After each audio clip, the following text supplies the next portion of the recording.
My guilty pleasure? Chinese food when we're on the road. And Glenn always poo-poos it going for Mexican, but when I'm by myself, I always go for Chinese food if I'm in a little tiny rural town like Madras. Well, that was super, super fun. Not only did I get to spend some time with a beautiful, beautiful human being, but I got a little art inspiration. And for me, it's been so important in my life to surround myself with people that are doing what I want to learn or what I want to know about or what I want to do, or people that live a lifestyle that is something that I can learn from. And surrounding yourself with artists when you love art is a really important way for you to tangibly kind of be in that creative space, that creative presence, to know the kind of work that goes on behind the scenes and what goes into a painting, where people look at art and like, oh, I could do that, but could you? You know, that's one of the worst things that I hear when people are in a gallery, like, I could do that, but you didn't and you haven't. Eric and I were talking off camera about curiosity and about self-doubt and about questioning and overthinking things. And for me, being a creative person, I've also been a very curious person. And so they're inextricably linked in my life. And I think that's pretty much a narrative that goes across the board, where if you're a curious person, you're a questioning person. And if you're a questioning person, you question life, you question stuff, you question yourself, you question others. And what it means to be human, what it means to be doing what you're doing, what value is in what you're doing. And in essence, some of the realities of life are truths that we don't want to hear, or truths that we don't want to be confronted with, let alone confront ourselves with, right? So there's an intrinsic part of doubting. And when somebody creates art and puts it out there, I think it's so brave, and it's so hard to let go of it, because so much of the narrative in our society is, this is your baby, you created this, and what if people reject it? But that's not it at all, at least for me. When you create something, you reveal so much about yourself that you previously hadn't revealed. And it might not be a secret, because I feel like I'm a pretty open person.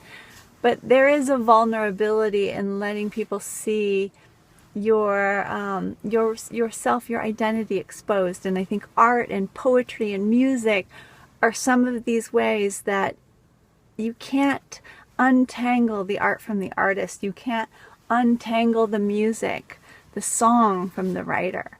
They're a direct expression. And so when you put that out there and other people criticize, and they maybe don't understand it, or they don't see it, or they don't like it, it's hard to not feel that something in you has been criticized, even though it's not you per se. Ooh, here's my order. She's even bringing it out. That's so awesome that you brought it out. Thank you. You're welcome. And is there soy sauce in here? Oh, I didn't know if you wanted any. I'll grab some. Yeah.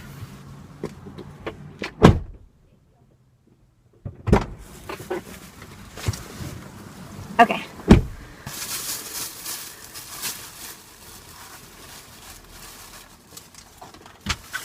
Okay, where was I? So you guys have heard me say this before, but I think it's really brave. And a lot of people don't see it that way. They just see it as, this is your profession, and you practice it, and you get good at it, and you share it with the world. And artists share something that makes the world so much more beautiful, because you get to see how somebody else sees.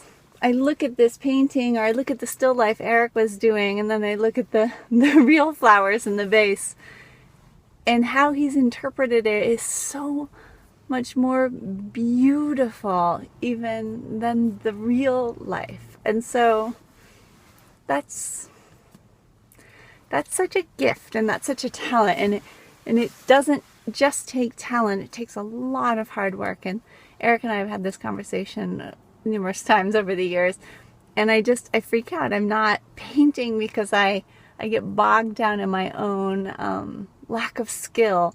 And everything that I do, I start out as a beginner, and I never have an ego about it. I'm like, I'm just learning, I'm stoked. But for some reason, when I start to paint, I freak out. I think I freeze, and I question, and I have so much doubt, and then I get so absorbed in it that I let my normal life fall away, and then I merge, and I'm like, whoa, wow, it was like a time warp. And then I love it for that moment, and then I freak out again. So I have the utmost respect for artists, because it's been, it's the craziest struggle that I've ever experienced. I've never tried a new endeavor that I was gripped by fear, a very real kind of terror, until I started painting. And I've done a lot of different crazy, weird, interesting, fun things in my life. But yeah, so artists, so much respect. Thank you for making our world a more beautiful place. So now, look at this. I mean, where else for like $8 can you get a ginormous plate of veggies and rice?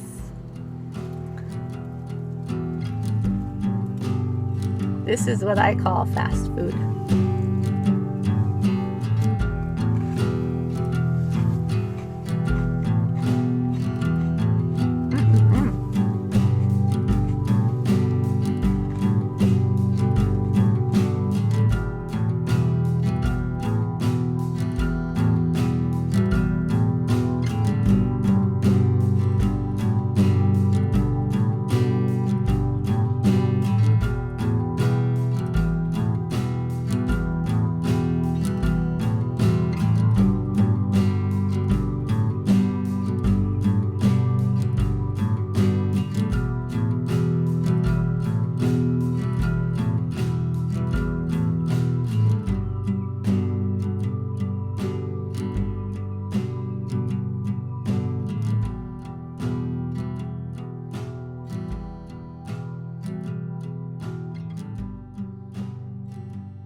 The video playing to the left is the first part of this video series where Eric Jacobson invites me into his studio and we make a trade, guitar for art. If you'd like to see more of his beautifully inspiring work, click on the video.